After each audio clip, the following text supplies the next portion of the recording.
Thank you for joining us today as Sporty's Aviation Gifts takes you behind the scenes today with one of our vendors. Working here at Sporty's, we have a lot of relationships with our vendors, but this one goes a little bit beyond just work. This is also a personal friendship that I have, and it is my honor today to introduce to you guys Elliot Epstein of GeminiJets. Thank you very much, Brandon. I appreciate that I'm treated as a special person. Well, unlike other vendors, there's some vendors I'll talk to, a couple times a week or a couple times a month or maybe a couple times a year. Elliot, when we work on our model projects together, there's countless emails and phone calls, text messages, and stuff that kind of happens. So this is unique. Elliot, would you like to kind of let everyone know kind of how this relationship started, and then also tell us a little bit about how you got started with GeminiJets? So GeminiJets started in December 1998, and I saw a need for commercial airliner die-cast models that really wasn't being done right. There wasn't a whole lot out on the market. I came out of the airline business. I'd kind of had enough with the regulatory environment that was developing in it. Had an opportunity with some investors to get going on a new venture that was, we really didn't know how it was going to go. It was a big risk. The money that was behind it was trusting in me. They knew I knew aviation pretty well. The problem for me was my specialty was commercial aviation, which is kind of a little bit different than the run-of-the-mill interest levels, where mostly is usually in military, fighter jets. Yep. Military aviation is always dominated when it comes to enthusiasts. But there was always a market for commercial and GA that was not really being done right. So we started off initially solely in commercial aviation because that's what I knew best. I knew my market for all the commercial airliners. We were well established, and I was kind of in a little bit of a pickle because in the hobby industry, which a lot of people don't understand, it's very fragmented. If you collect commercial airliners, more than likely you're not going to collect military planes, you don't collect general aviation, and so on and so forth. So I said, okay, I see a void also in general aviation. And without having the true expertise on sales channels, I said, how am I going to peddle general aviation die-cast, which was not being really done at all? No.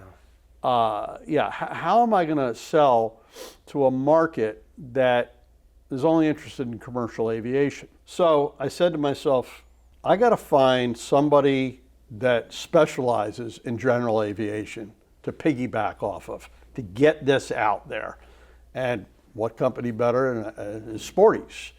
As a kid, I'm talking way back in the early 70s, late 60s, I had an interest in becoming a pilot. Okay, and that was my goal in life. Unfortunately, because of these things, back in the 70s, you couldn't be a pilot if you didn't have 20/20 vision. But I was buying from Sporty's as a kid. I'd go to my mom and say, Mom, I want airport charts. I want to learn all this on my own first.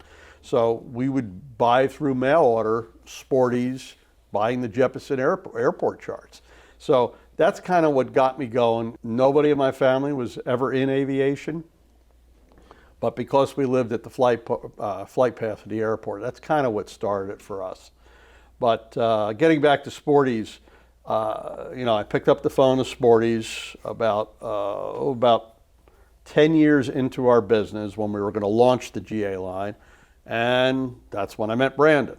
Yeah. So it kind of all started. It started with one airplane. We started with this Cessna 172, and it's gone from there, and perhaps Brandon can tell you a little more about that. Well, it's kind of ironic because you touched on the military models. And Sporty's, everyone knows Sporty's pilot shop, teaching people how to fly, GA through and through. For Sporty's Aviation Gifts, when it comes to models, we were military. And so it was kind of weird. It was kind of foreign that you were like, hey, we want to do a Cessna 172 model. And I remember getting off the phone and getting authorization on my end, like, hey, we carry P-51s, we carry F-22 Raptors. You guys want to carry a 172? And it was kind of like a light bulb. Yes. And The first Cessna 172 diecast that we did was launched in 2010. So about, I would say 12 years into it, I was like, let's open this up, because we had customers that really loved it, customers who wanted to kind of have their plane chosen.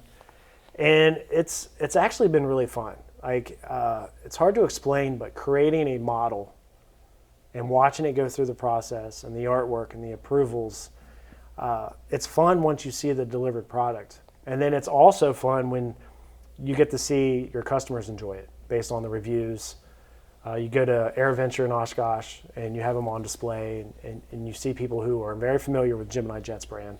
It's a very well-known brand in the aviation community, in the model community. So it's just been fun to kind of create this. And we've expanded from, the Cessna to the Cub to the Cirrus, and we got others that are lined up that we're working on. So it's just been exciting. As a model person, honestly, ask, what is one of your biggest challenges developing a model? Well, a lot more goes into this than what people realize. We do manufacture overseas, so you're automatically dealing with a 5,000-mile barrier between home and where you're working. Everything has to be done on the internet. Everything has to be done on phone calls, emails, and a lot of times there is a language barrier. No matter how many times you explain something, it can still be misconstrued on the other end. So you have to await some kind of confirmation back on an email with a drawing or something to confirm that they understood what you told them to change. And we go back and forth on any given model you see here. It's not unusual to go back, so the artwork will be done initially for the project, off of photos, whatever the reference is. It'll come to me, I'll make the corrections, it'll go back to the factory for corrections. It is not unusual for it to go back and forth a typical 4 or 5 time roundabout before they finally get it to the exact point you want it at. But this process that we do is not easy. GeminiJets generally puts out about 20 different subjects every month. So we have to multiply that 5 roundabouts by 20 every single month. So the work really never stops, because aside from GF, of course, we're still doing our commercial airliners, and we do a lot of military transport planes like C-130s, KC-135s, C-5s, C-17s, and so we try to kind of have a rounded, good offering to appease to everybody. But the Cessna project, because of Brandon, and I really give Brandon 100% the credit for the success of the Cessna, because had we have been doing it on our own, probably about after the 4th or 5th Cessna, it probably would have started petering out. It would have just kind of lost its oomph. Brandon has been really able to keep this Cessna going year after year, and it sells just as good today as it sold back in 2009 when we started it. And that's what, and Brandon's also one of the reasons we went into these other lines. When GeminiJets, when I had this idea to do this, it was an experiment. We didn't know how it was going to go, the general aviation side. And we're up to 3 airframes, or if we're up to Brandon, we'd probably have 10 airframes now. And in fairness to him, we see this market is a viable market. Getting tooling made, people call it molds, but the technical term is tooling, is a constant battle. These things take 2 to 3 years minimum to develop as a new tooling. So we are working on our 4th project. You're welcome to share with those if they're interested what that is. It's the Cherokee. We that is definitely going to be the 4th option, and we're excited. And whenever it is ready, one thing I will say in this whole process, Elliot, is working with you, I never really understood the detail in the process. And one thing your company does really good at is the detail. I don't know how many times you're like, hey, can you run outside to the flight line and take pictures of this angle, because we need to get it right. Yes. And I wish other model companies did that and respected that. So that's one thing that I will say as an outsider, people can judge and why didn't you do this? And until you're in it, you realize now why certain things happen. Yeah. And it's not easy. I mean, No. the details that we have to put into these models, it's never ending. And you know, we'll never get them 100% right, but if we can get them 98 or 99% right, that's our goal. a Pantone color for the Cub. Yeah. I mean, how many yellow Cubs? I mean, It's so different. Yeah. So, but again, Brandon has been instrumental in making this line successful, and we appreciate the relationship we have with Sporties because of that. Well, I appreciate that. And my next question is, out of all, well, let's do this. How about, what is your favorite plane? It could be your favorite plane you've made or your personal favorite, either one. But what is Elliot's favorite? Well, it's plane? funny that my favorite planes we don't even really make, and that's what makes it interesting. I mean, I'm a product of the '60s, so I grew up and everything had 4 engines. When we're talking commercial airliners, even some fighter jets, the B-58 Hustler had 4 engines. But there's a specific airliner that used the same engines as a B-58 Hustler, and that was the Convair 880. The Convair 880 and the Convair 990 were always my 2 favorite airplanes. Okay. Sadly, for somebody like me, today's commercial airliners are a little bit more boring. Even military planes, they don't have the personality that the fighter jets and the commercial airliners had back in the 50s and 60s and into the 70s. Everything's gotten very homogenized now. 1 engine on each wing, a regular tail. You go to the airport, even though they're different sizes, that's the general most efficient way of a commercial airliner today, is 2 engines, all kind of looking the same. So I kind of put that towards this automotive field. Yeah. I mean, the characters from the classic cars versus today's cars. Today's cars, a lot of it's cookie cutter paste. Yes. I mean, you can't tell. It's like you look at some cars today, you look at a Hyundai, a Kia, a lot of these cars are all looking the same, and it's just like you can't tell the difference in the brands anymore. As you said, back in the 60s, you knew what a Pontiac was. Yeah. You knew what a Ford was. Yeah. You know, everything had a distinct look to say you can identify it, where it's like aviation, there's a lot of homogenization of the design. So, and the 707 kind of changed the way we travel. Yeah, I mean, the 707, it was a plane I grew up with. It was a great airplane. It's beautiful. Yeah, you know, and as time went on, the 727 had lines that were, you know, it was hard to make a 727 look bad. No matter how many liveries, different styles you put on, they all looked good. If you took those same liveries and put them on today's planes, it wouldn't look so great. Yeah. The design of the plane had a lot to do with it. You know, it's kind of like, you know, Cadillac had a beautiful car in 1976. It was an Eldorado. The car was beautiful. It was massive. But they had some optional colors that GM offered. One of them was Caribbean blue, okay? When that Caribbean blue was on an Eldorado, it looked absolutely magnificent. Yeah. If you put Caribbean blue onto, like, say, a Ford F-150 today, it really wouldn't look very good. Yeah, no, I understand. Yep, So I understand. that's where design of the actual airframe or the automobile took control of your eyes versus, you know, colors. And unfortunately today, it's, you know, liveries are more focused on today because the design is kind of boring. So you have to do something with the livery to catch the eye. So you grew up like in aviation. Yep. You're in aviation. Here's a question I've been asking fellow people around, even at Sporties. Give me your top 5 pilots of all time. Top 5 pilots. Whoa. Yeah. Yeah. Okay. And if you can't come up with 5, just name a couple that. Well, obviously Chuck Yeager. I mean, he's probably the tops of most people's lists. I mean, what he did, you know, anyone who was willing to break the sound barrier without knowing what's going to be on the other side of that fence, you know, was pretty impressive to me.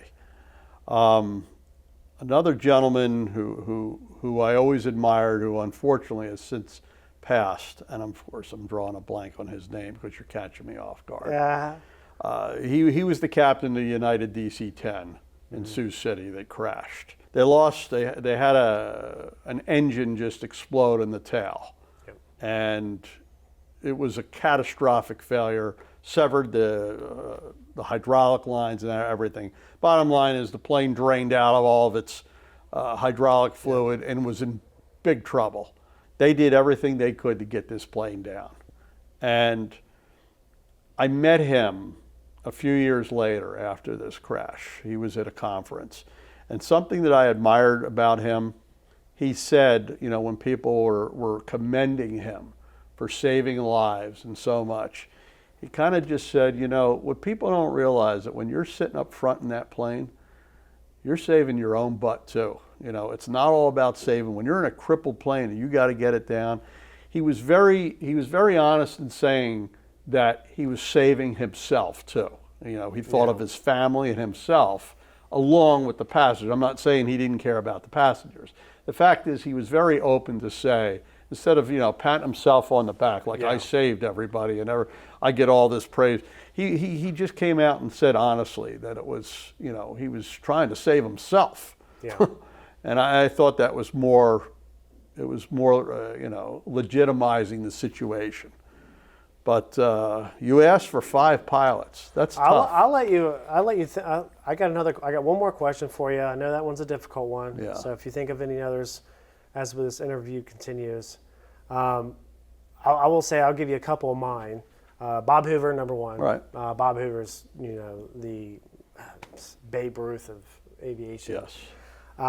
Robin Olds, to do what he did in 3 separate wars is just phenomenal.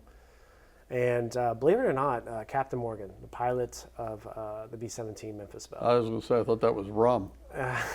No, that's a different captain. Yeah. Last question. So you do models, your business is models, your life is models. Does Elliot have a model collection? And if so, what is your favorite model in that collection? So Elliot used to have probably the largest collection in the world. I mean, Really? I probably at one time had 15, maybe to 20,000 models in my personal collection. Yeah. And I had them everywhere. I had them in the attic of my house. I had them in storage units. I had them in the loft of our business. I had them in the loft of our house. I mean, this stuff, a lot of it was in boxes, you know, still being stored away. Out on display in my previous home, probably had about 2,500 on display in the previous home. It's not easy to have a lot of models because they take up a lot of space, and when you display them, they like to collect dust. Yep. So having to undust 2,500 models, and especially in Las Vegas where I live, dust is, you guys have humidity here in Ohio. Yes. We have dust. Dust is everywhere. So I'm going to add a bonus question, because just because you mentioned the amount of models you had, I know like in sports, everyone that collects baseball cards, there's the Ken Griffey Jr. rookie card. Yes. There's the rookie card, the card that everyone wants. Yes. What model would you equivalent that to? Like what's... So it's a good question, but it's got a different answer, because that card, that baseball card, the Ken Griffey card you're talking about, probably brings a lot of money, correct? Yeah, correct. As a Babe Ruth card. Well, Yeah. you know, for me, I never look at it that way. For me, I look at the subject. And so do a lot of collectors. A lot of collectors that buy these models, they like buying it because they want that subject. They're not buying it because, oh, if I buy that one in 10 years, it's going to be worth 10 times what I paid for it. Yeah. Well, there's no guarantee that that's what's going to happen, okay? One thing I always tell people, and I've told them this from day one, buy these models for your own enjoyment. Do not buy them as an investment. The investment side of it is definitely a bonus, because some of these models have shot up to ridiculous values. Some have not. And that's why I tell people, buy it for your enjoyment. But to answer your question, Trans-Caribbean 727. Really? Yes. Okay, all right. The livery, that was an airline that operated in the 60s and into the early 70s. They only flew to about 5 airports in the Caribbean. They flew out of Washington Dulles, they flew out of JFK, they flew out of Miami, And the only airports they served were San Juan, St. Thomas in the Virgin Islands, and Aruba. And I believe that was their only flights. American bought them out. That's how American Airlines established their Caribbean route system, was by buying Trans-Caribbean. Back in the days of the CAB, Civil Aeronautics Board, airlines could only fly to designated routes that were assigned to certain airlines. In 1978, the Deregulation Act came out, and it deregulated the airline industry. That allowed airlines to fly wherever they wanted to fly, as long as it was within the U.S. or its territories, or certain areas that, like Aruba, that had like an open skies agreement. But that delivery of Trans-Caribbean just is unmatched of any airline livery. And when you look at it on a model, it really catches your eye. And for those that don't know the livery, it's a palm tree on a tail against a turquoise body, a two-tone turquoise with a polished metal belly. That, again, circling back to our earlier part of the conversation, if you put that livery on, say, an Airbus today, it would probably look okay. Kind of have like a Frontier feel. Yeah, it's just like, but in the old days, they used to polish the metal on planes, and that's what caught your eyes, especially as a kid. You'd be like, look how shiny that plane is. You know, and American Airlines, they flew in liveries like this for a very long time. They kept their planes polished metal. Unfortunately, as newer generation planes came along, there's a lot of composite, there's a lot of plastics and you know, all kinds of just non-metal materials that you can no longer have a polished airplane. Yeah. It doesn't work anymore. You don't have natural metal to polish. But to answer your question, yeah, if I could pick one, the Trans-Caribbean 727. So you had that answer. You were ready for that one. Well, you're not the first person that's asked me that.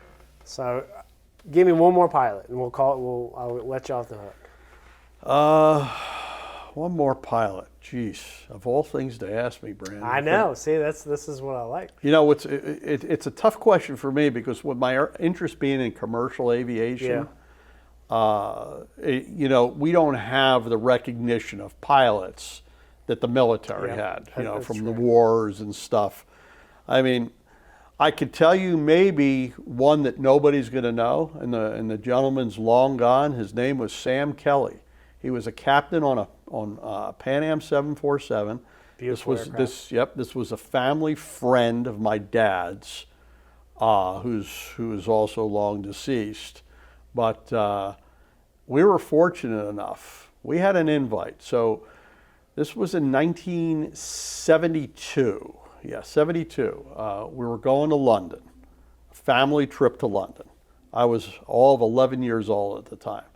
And we were supposed to fly out of Philadelphia to London, and I believe we were supposed to go on a BOAC at the time, okay, which was the former British Airways. Normally, we would be heading to Philadelphia. Well, before I realized it, I noticed we were on the New Jersey Turnpike. And you don't go on the New Jersey Turnpike from where we lived in Jersey to go to Philly. And before I realized it, we were actually driving to New York. And we were on our way to JFK Airport. And I was like, I thought we were going from Philadelphia. And my dad's like, no, we made some changes. So it was kind of a surprise. This was our first ride on a 747. And he arranged it with the captain that he knew. And if ever there's something as a kid that will stand out, he put our whole family in first class. And to fly in first class in those days on a Pan Am 747 was pretty much the ultimate flying experience. And that kind of stuck in my mind to this day. You know, in those days when you ate dinner, people today would never believe this, but the seats that you sat in were actually on tracks, and they would rotate the chairs on the tracks. They'd pull a giant dining room table that came out of the floor of the plane. It was a pop-up table, and the tracks would slide around, and you sat at a dining table for dinner. So you had dinner with your family on a regular commercial airline flight. And unfortunately, those days are long gone. Now you're in if you're up front, you're in a pod. Well, if you're in the back, you're squeezed in. But even up front, it's very private now. But that was normal in those days. So that's when you flew in first class. That's how Pan Am did it. You sat around a dinner table at dinner time. So that's kind of why I'm glad I asked, because what you just said was kind of like, just the awesomeness of aviation. Yeah. You had a personal experience with a pilot, and that's what stood out to you. Yes. And mine obviously was, historical stuff. Mm-hmm. So I'm kind of glad you did bring up something that was more of a personal connection with a pilot. And ironically, I did not do this. There's a Boeing 747 behind you that's one of your guys's, and it's Pan Am. Yeah. So when you said that, I was like, oh, there's one right there. So. Yeah. Well, Elliot, this has been fun. It's been enjoyable. I've had a lot of fun over the past 15 years. And I look forward to the future with Sporties and GeminiJets. And we got plenty more coming. I've already got, even though the Cherokee is next, that's number 4. I already have number 5 and 6 in the pipeline working. Let's go. Yes. Well, Elliot, thank you so much. Pleasure. Thank you. Nice Appreciate it, talking to you. man.